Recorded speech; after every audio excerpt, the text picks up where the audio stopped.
started with Ahmet back in 2008 in September, and the very first thing that I did was attend Sarah's annual 9/11 Memorial Seminar. So it always has a very special place in my heart.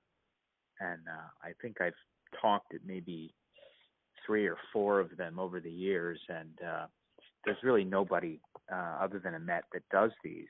And I think it's really important. And I was thinking about this the other day because I was reading an article by someone who I actually respect quite a lot, but they had postulated in their title that America has won the war on terror, and that the events that began in 9/11 are essentially over and successfully concluded. And I would think that there's nothing further from the truth. We have not won the war on terror. I would argue, if anything, we are further from victory today than we have been at any time since 9/11. So there have been some positive changes, and there have been some very, very negative events as well. And I want to talk a little bit about both of those so we can get a sense of where exactly we are and why I make that statement that I think we're further away than we should be 17 years after 9/11. So I want to talk primarily about the state of play as it regards the ideological struggle. As Clausewitz said, war is a continuation of politics by other means. The purpose of the jihadist attacks in 9/11 was to implement an Islamist ideology. So the extent to which that Islamist ideology is successful, the worse off we are. So let's first look at the positive side, and then we'll cover some of the negative, and we'll see where we think we are. On the positive side, so I think in the past couple years we have seen positive movement in the shakeup of our opponents, in that the Saudis, the Saudi regime, and the Gulf states, and the split with the Muslim Brotherhood, International Muslim Brotherhood Network, as well as the U.S. Muslim Brotherhood Network, is substantial. The Saudi regime and the Emiratis have really undertaken to make the Islamist groups, including the Muslim Brotherhood in the United States, their opponents. You have the designation of CAIR, Islamic Relief, and other MB groups in the UAE. Obviously, that's a very positive step. You have the Saudis banning of Muslim Brotherhood ideology, works, and doctrine in their schools in the kingdom. That's an event that I think Sarah and I would not have predicted just a few years ago when we worked on that book on Saudi Arabia and the terror network. So that is a positive change. I think it's fair to say, of course, that we don't know exactly where the Saudi regime will end up, or how successful this liberalizing effort is, or really how genuine it is. But at the moment, we can say that it's an undeniable positive to have a wedge driven between the states like Saudi Arabia that supported the Muslim Brotherhood and al-Qaeda prior to 9/11. Of course, to a certain extent, that support has been picked up by other groups like Turkey and Qatar. But overall, it's still a positive. I think it's interesting to point out that in many cases, the Saudi-supported organizations that prior to 9/11 and in the years after 9/11 were supporting the Islamist narrative, and I'm thinking here of organizations like the Alwaleed bin Talal Center at Georgetown and the like, have really broken with the Saudis and sided instead with the Islamists. So that's an interesting data point. I think we should keep it in mind that a number of these networks that were Saudi supported at one point chose to go on the side of the Islamists, on the side of the Muslim Brotherhood, and rejected their original supporters and their original funders. And I think that's important. So we're in a world now where the foreign support for the U.S. domestic Islamist networks is changing. We see funding, as I said, from Turkey and Qatar. Turkey supplies men and ideology, and the Qataris primarily provide money and media. In a way, the Qataris spend their money much more clever than the Saudis ever did, so there's still a challenge there.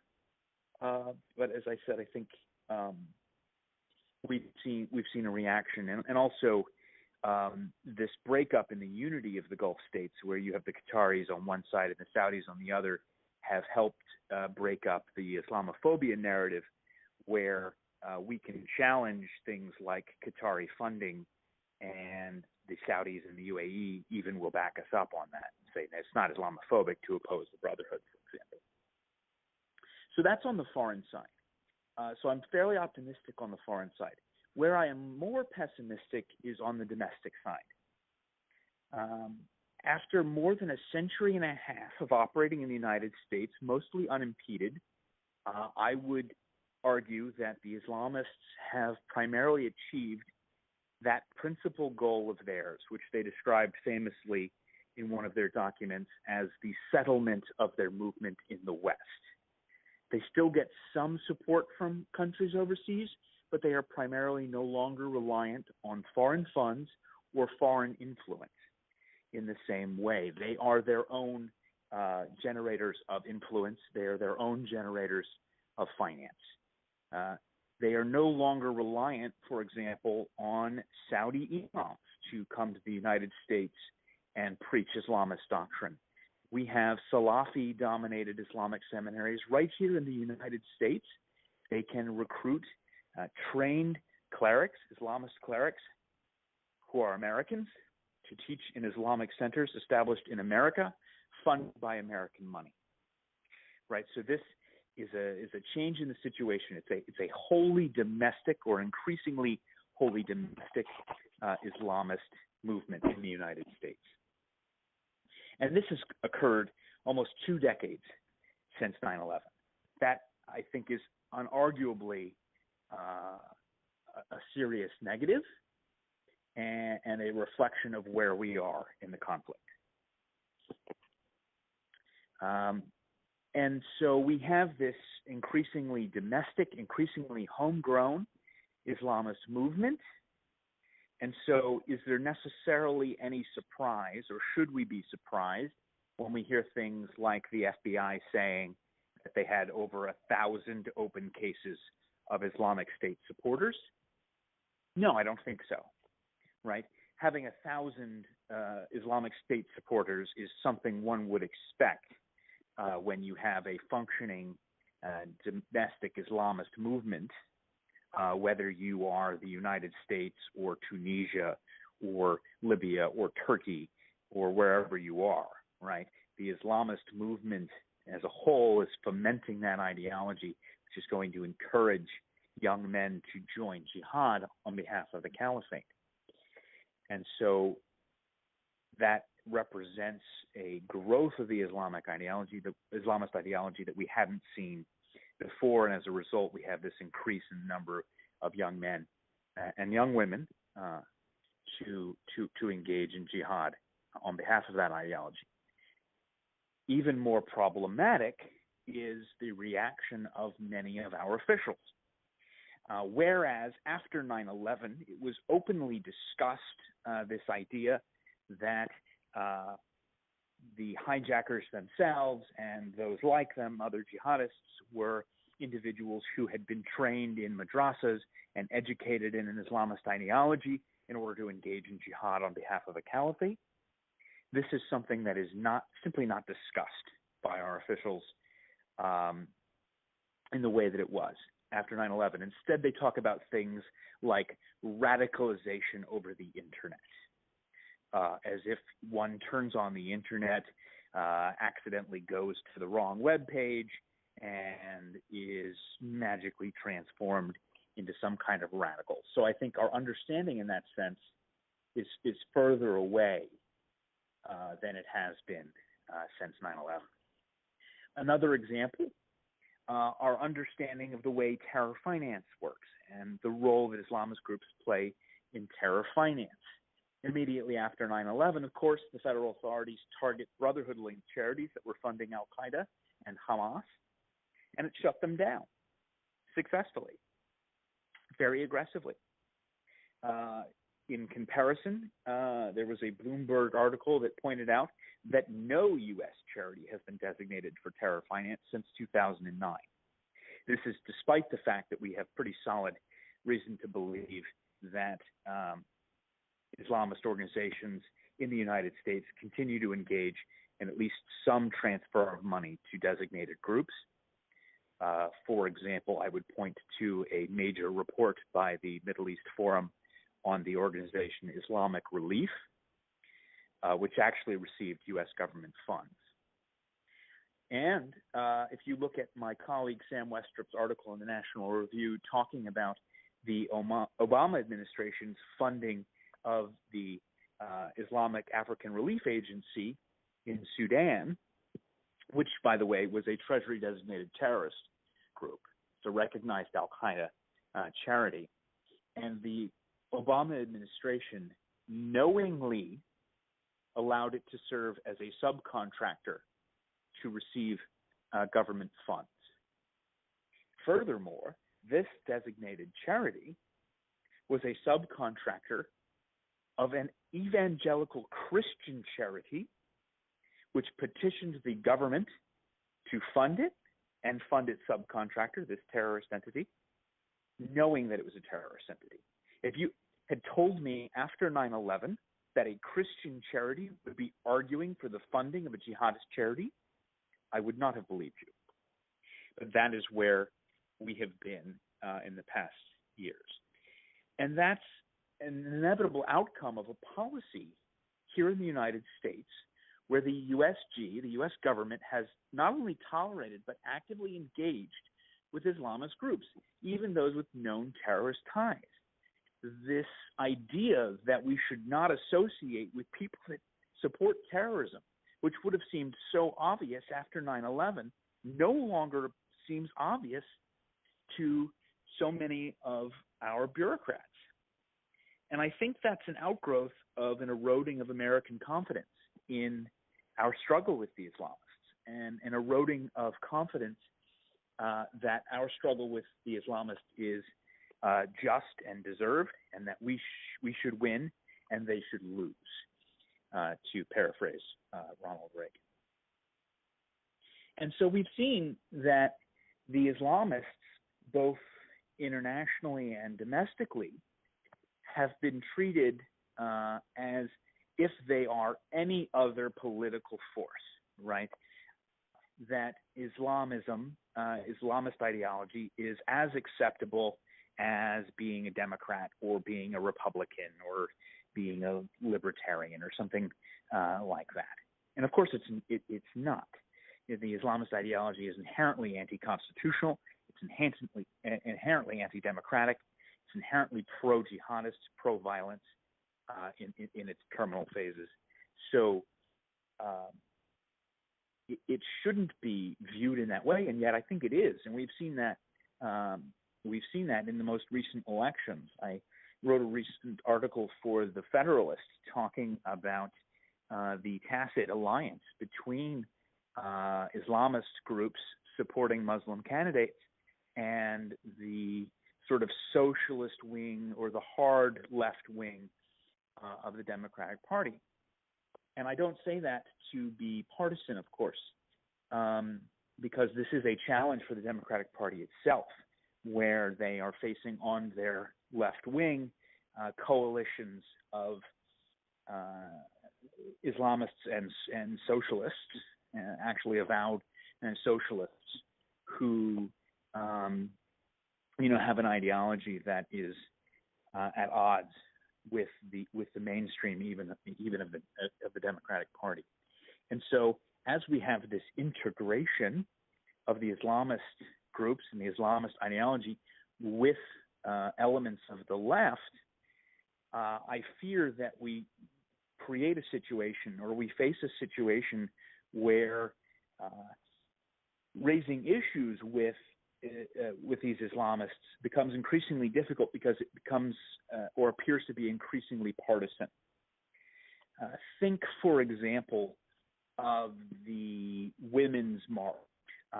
It was a response to the Trump administration coming in. A lot of people that were unhappy with the Trump administration sort of reflexively supported it. But who in that movement was thinking about the role played by Linda Sarsour, right? Open Islamist, openly pro-Hamas, yet who had become a darling of the left. So much so that you have this ostensibly feminist march led by these Islamist figures who give a prominent role to a convicted terrorist, Razmia Oda, and expel a Jewish feminist group on the argument that they are Zionists, right? So in theory, this would appear to have nothing to do with Islamists. It's a women's march. It has to do with feminism. It has to do with interplay between the right and the left and the election of Trump and so on and so forth. But deeply in its core, there are Islamist elements, right? So this is a real challenge to our efforts to deal with the domestic Islamist movement in the United States, this integration and this mainstreaming of an ideology which is inherently anti-constitutional. I think that's an enormous challenge, and we need to take it more seriously. Now, that is probably one of the most profound challenges that's confronting America today. And I want to jump over to Zuhdi, but before I do, I want to be absolutely sure that all of our listeners do understand the distinction between Islamic and Islamist. Islamic is just you believe in Islam. Islamist is a political agenda, a radical political agenda where people would like to substitute the Constitution of the United States with Sharia law. And I just for fear that no one that on this call understands and appreciates the distinction. It's a very important distinction. Anyway, so I'm now, thank you. Those were great thoughts. And now I'd like to hand the floor over to Zuhdi. Thank you, Sarah. And I'm honored to speak to your group. And, EMET has been way ahead of the rest of the crowd as far as identifying thought leaders and those of us who really are looking towards solutions. And you were doing it right after 9/11 and have continued to do it. I think you also represent some of the necessary perseverance and persistence that, some groups come and go, but those of us who've stuck around are able to effectuate change. So it's been an honor to be part of your team. After 9/11, it's 17 years now. I'm struck by the fact that, after 9/11, we launched into this war on terror, and those of us who did not like that name didn't like it because terrorism is a symptom, and we still never dealt with the disease.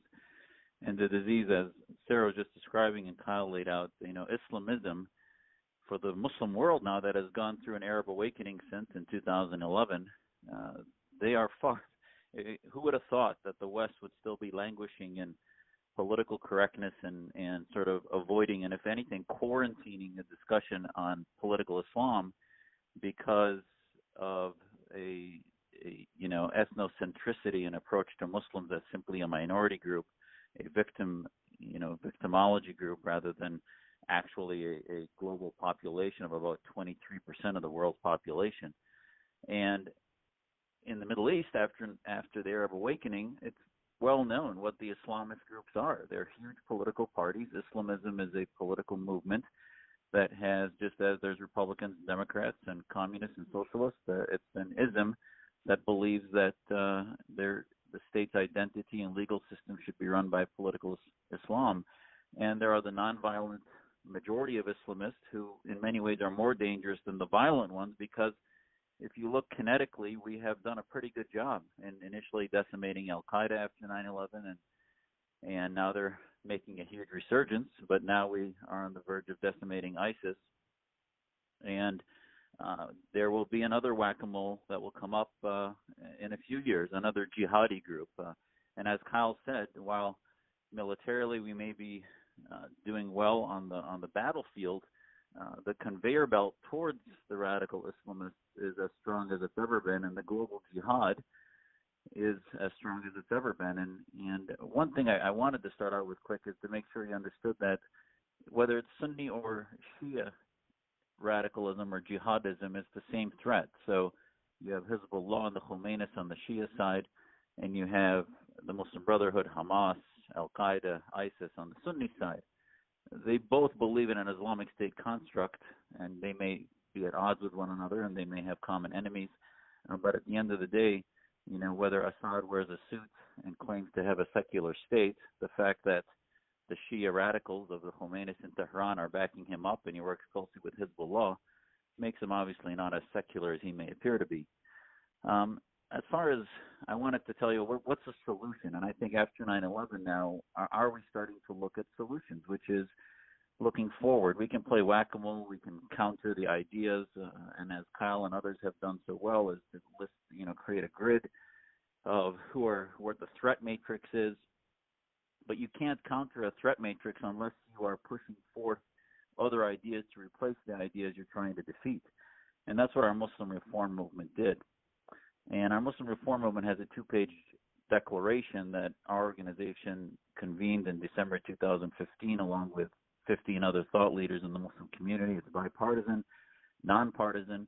It included thought leaders like Ezra Nomani, Usama Hassan, and Majid Nawaz from Quilliam, Courtney Lonergan here in Phoenix, Hassan Mahmoud from Canada, Raheel Raza from Canada, who runs Muslims Facing Tomorrow, Nasser Khader from Denmark, for Hanaz Isfahani, and her husband Hussein Haqqani, who are in Washington, but also her husband was the ambassador from Pakistan to the United States. So we have, quite a spectrum, Sunni, Shia, that came together and said, this is a 2-page declaration, not only what we're against violent jihad, against any concept of the Islamic State, but we are for secular states. We are for equality between men and women. We are for the rights of people to leave and choose their faith as they wish, for freedom of speech, liberty, etc.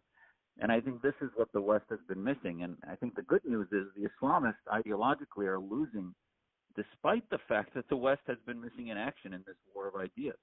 They're losing. If you look in Tunisia, one of the biggest stories, I think, in the 21st century is that the Islamists lost an election in December 2014 in Tunisia, and the Islamists, in a nonviolent method, were ousted from domination in the Tunisian government. Now, it's a weak government. It's a coalition that exists. The problem with the non-Islamists is they're so fractionated between capitalists, socialists, communists, Republicans, other types of parties that are still trying to get their legs after sort of the nuclear winter of military dictatorships that have existed in the Middle East for the last 50 to 80 years, that it's been hard getting started. But I think Tunisia is a good story. And similarly, Iran. Iran is on the verge, thankfully to Trump reinstituting the sanctions, is on the verge of having a revolution this time that will topple the Khomeinis. Their economy's circling the drain. And this time, it's even stronger than the Green Revolution of 2009 because this one is targeting the theocrats. And again, while the West protects the Islamists here in the United States, in Iran, you have millions of Muslims saying, death to the imams, death to the theocracy, enough with the talk about Israel, enough sending money for terror in Syria, etc. We want you to support Muslims in Iran and the projects that we want to do here in our country. So I think that's another, and that's again despite America having no significant coordinated strategy to help that movement on the ground. So that's the good news. The negative news would be Turkey's Erdogan. The Islamists are consolidating power and marginalizing free thinking in that country. Syria is circling the drain with with significant deterioration of any type of civil society in that country. I could talk to you quite a bit about that. So wherever societies fall apart, Yemen, Libya, Islamists thrive. So I would tell you programmatically what we're trying to do in the Muslim Reform Movement. If you take our 2-page declaration, it has 3 sections. One is on peace, the other is on human rights, the third is on secular governance. You can take issues there. I mean, one of the things that, again, I think the second most important thing that the Trump administration did was it ended the CVE program. CVE stands for Countering Violent Extremism. It was a politically correct program that the Obama administration, actually the Bush administration, started under Attorney General Gonzalez, who prohibited certain terms from being used, which was a huge obstacle to our work in 2007. But then the Obama administration took it and put it on steroids and basically empowered the Islamist groups, and Kyle talked quite a bit about that. And now the Trump administration, I think, should be lauded for ending that program completely, because it's useless. It simply looks at symptoms. And even with that, the Islamists have said they were targeted, et cetera. So as that program is, hopefully the nails are put into the coffin of that useless program, you know, we're hoping that out of those ashes will come a new program to counter Islamism. And one of the main pushbacks you get from government is that, well, the United States government should not be in the business of religious reform. We have a First Amendment establishment clause.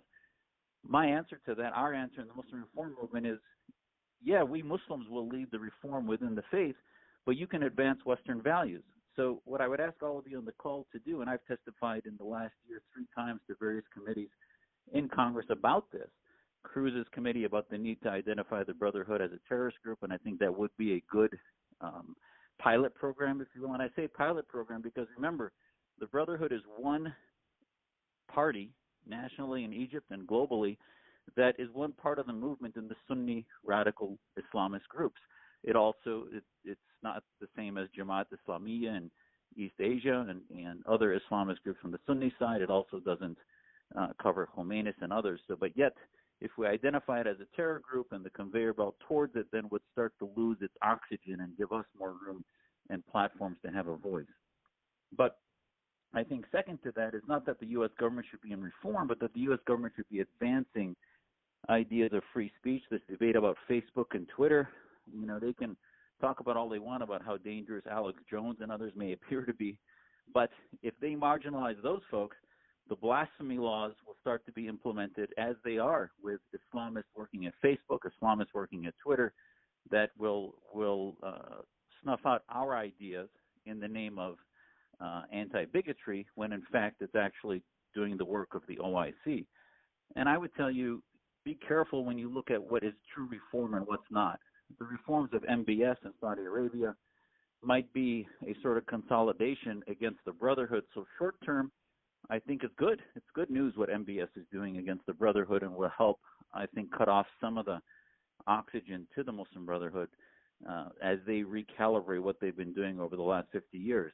But it's not a reform that actually looks at advancing Western values of freedom, free speech. They're still imprisoning and torturing women and free thinkers. There's no theological underpinnings. I mean, our reform movement talks about how to build a new school of thought, a 21st century school of thought in Islam that abandons all of the primary schools of thought that are Sharia-based, and that's something we want to do. And I think until the U.S. government has a strategy, until media, academia, universities, and we've been speaking, have spoken at Duke and Notre Dame, trying to speak at various universities to get thinking students to begin to ask questions about Islamism. Until the U.S. government gets into this debate, we are not going to see any progress, because it's going to continue this whack-a-mole program. So our Muslim Reform Movement is our primary program to do that, to talk about equality, free speech, against apostasy laws, and the protection of minorities. And the second program we have is the Muslim Liberty Project that looks at engaging youth. We've actually been working confidentially with various security services to deprogram some folks that, as Kyle perfectly said, he said, you know, these guys aren't radicalized on the internet, and yet they come to security where you've got 14, 15-year-old kids that are found by the FBI to be making comments that are not only anti-American, but are actually inciting violence. So they are adjudicated, and they need to have some deprogramming ways, and deprogramming them is very difficult, but we learn a lot from speaking to them, and that's something we've been doing, is figuring out exactly what led their pathway to the ideas. And I don't think rehab is that successful with those kids, but their pathways teach us on what programs we can use to teach kids and youth pro-Americanism, why secular society is a preferable society for religious Muslims to live in versus Islamist ones, and again, using Tunisia and Iran as examples. So our website is AIF Democracy, and there's another website for our reform movement, MuslimReformMovement.org. Look at our declaration and use some of the main tenets of it to develop programs locally and nationally to not just counter Islamism, but promote the ideas of religious equality, of human rights, that often Muslims get a pass on because nobody says, okay, you follow the laws of the land in this country, but what type of systems do you teach your kids should be under if Muslims were a majority? What type of system would you advocate? I'm going to leave you with one anecdote that I think says it all. Recently, the U.S. Committee for Muslim Organizations, which is the main lobbying arm of Muslim groups, went under Erdogan's dole to Istanbul on the day of his election to congratulate him on his victory. And I think there's no greater sign of the influence of the OIC, and especially Turkey and Qatar, than to have Islamic leaders that are Islamists being paid by Erdogan to go on the day of his re-inauguration of this sham election of the tyrant to be recognized as sort of the congratulators of his new continued tyranny. And I think that sort of tells you who's what the leadership is. And our main problem in America is the establishment, the Muslim establishment. I do believe that the majority of Muslims, 70, 75%, reject them. But if you ask me what's your biggest obstacle, it's been the silence of Muslims. It's been their anesthesia. And I think until the media wakes up to start putting pressure on Muslims to speak out against ideas, we're going to continue to allow them to be anesthetized.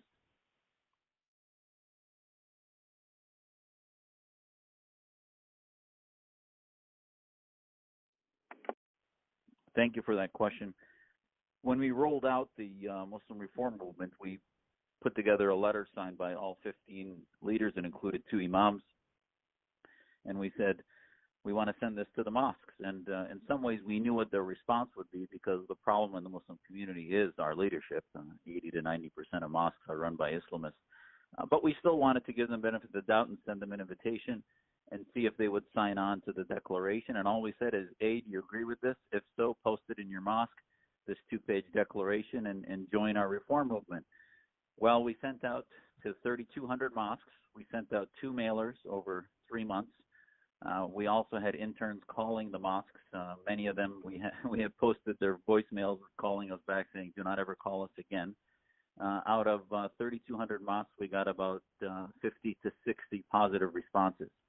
So that sounds abysmal and horrible, but I think it proves what we knew, which is that the majority of the majority of the Muslim establishment in America was the fruit of a poison tree, which was in the 60s and 70s, the Saudis and others basically funded that, growth in an evangelical mechanism of spreading political Islam into the West. And I think that we've proven that that fruit has borne continued Islamist adherence, and they see us as a major threat.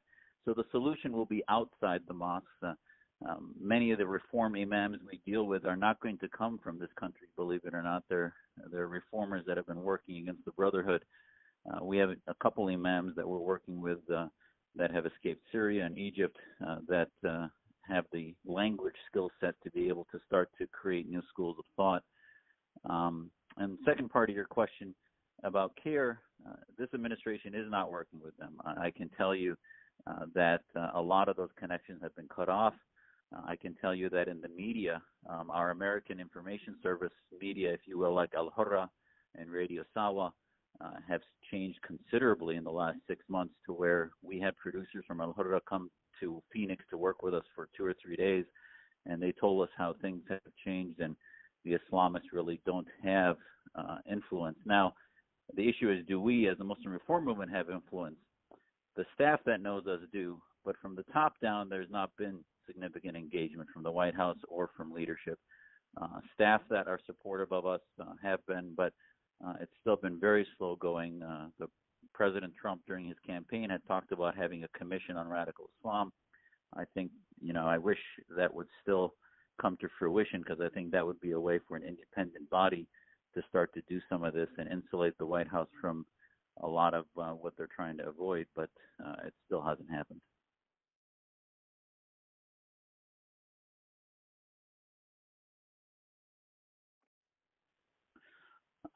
I think when we talk sort of what our strategy, our short-term strategy is to do the right polling. So, if I had, if we had the funds to do it, the first two steps we would do is to have our reform movement write questions of Muslims to determine what the exact answer to your question is, because the left media especially tries to portray us as, a small number. The reality is, I think we've seen in the Arab awakening, the Salafists, which are the fundamentalists, and the Islamists that are the political movement, at the most can get 35% of the votes in Egypt and Libya and Tunisia, etc. So they always end up winning in runoffs. And I think in the United States, if you look at Pew polling, there's been 3 or 4 major studies done on Muslim thought, and you'll find that the Islamist groups get the highest, at the highest numbers, have 12% name recognition, 12%. So 88% of American Muslims not only don't know who those groups are, but they don't even engage with them. So, of those 88%, I'd tell you probably 70% are either anti-Islamist or non-Islamist. The underbelly of the Islamist support in America is probably 30% of the American Muslim population. And those aren't guesses. Those are numbers. My family goes to mosque regularly. We've been engaged in 6-7 mosques over my 50 years of my life. Those are typical numbers. The problem is those who don't go to mosque, 15% of Muslims go to mosque regularly. The 85% that don't avoid Muslim identity organizations. And when something has Muslim or Islamic in it, and we've dealt with this in talking to Fortune 500 leaders that are Muslim and others that you'd think would be helping our cause, they have an aversion to getting involved in Islamic issues because they escaped a Middle East that had these problems. So there's not been enough fire under their feet for legacy, and we're trying to get them to wake up.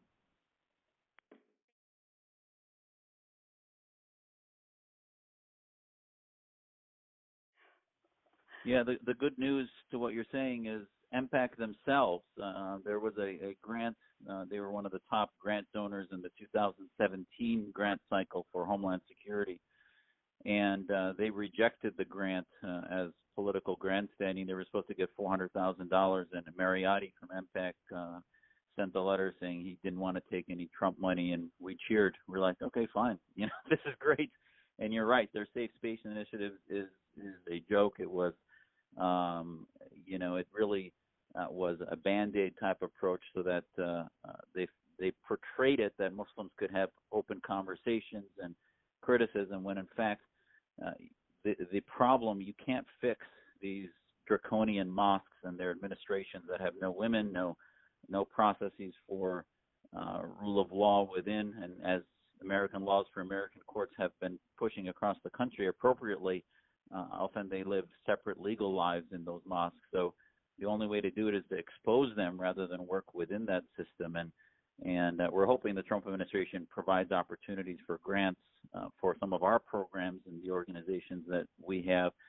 For example, the FGM issue in Detroit has, I think, some opportunities with physicians now that are under federal indictment, going to trial. And there are many organizations working in this area to use some of these issues as sentinel issues.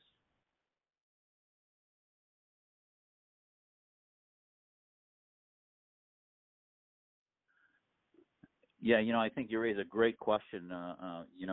There were a flurry of Muslim candidates, especially on the Democratic side. There's one candidate on the Republican side in the San Diego area who's actually, so far from the vetting we've done, seems to be great. He's a previous veteran, served in the Pentagon and elsewhere, but On the Democrat side, there ended up being no public vetting of their Islamist stances. And if you go to our YouTube channel at AIFD TV or our website, you'll see I had a couple clips from my podcast. I have a podcast called Reform This, in which I talked about the Democrat running for governor in Michigan. He had 20-some% of the vote, I think. Thankfully, he lost, but his position was very antagonistic. Anyone who asked him questions about Sharia or Islamism, he basically portrayed them as a bigot. And actually, there was a soundbite in one of the debates with his fellow Democratic primary candidates in which he told them that you guys might say you don't hate Muslims, but Muslims hate you. And that basically, I used that soundbite to say this is how these candidates running for office radicalize our community. They basically become tribal leaders by simply running for office, and they tell our community that we're supposed to hate non-Muslims. And same thing here in Arizona. You have Deidre Aboud, the former head of CAIR, and also the head of the Muslim American Society here, running for Senate. She thankfully got less than 1% of the vote. But again, anytime we ask local media to look at her CAIR background, the fact that she defended multiple convicted terrorists as an attorney didn't seem to be relevant. They are still sort of removing, pretending Farrakhan doesn't exist, and all the things that were mentioned by Kyle regarding Linda Sarsour still apply. So there are those on the left, like Jake Tapper, Bill Maher, and others that do get this, but unfortunately their attention to the issue is only spotty and not persistent. So we've had two of our Muslim Reform Movement leaders on, actually three of them on Bill Maher's show. Raheel has been on, Ezra's been on, but yet it's still a small drop in the ocean of what needs to happen on the left. We need a persistent presence. One of our fellows at AIFD is in Oregon, and he has worked with the state Democratic Party to try to educate them about these issues, and we need some of that done across the country. Excellent. I can't thank both of our wonderful speakers enough. And I'd like you, Zuhdi, to please give us again your website so we can all support you and do whatever we can to spread the word that, yes, if you are a Muslim and you are proud of your faith and you do believe in your faith, that is not in contradiction with being a loyal American citizen of the United States. And, there is an address for you and a place to go. So if you could just reiterate your website, and I just want to wish you all the luck in the world. Please be fruitful and go out and multiply. Thank you both so much, Kyle and Zuhdi, for your wonderful, wonderful presentations today. And Zuhdi, what is your website once more? Our website is AIF, American Islamic Forum, AIFdemocracy.org. And I have a podcast. It's called Reform This. You can get it on iTunes or SoundCloud. And Twitter sometimes is probably the best way to follow what we're doing in our programs. My Twitter handle is Dr. Zuhdi, Zuhdi, Jasser, Jasser.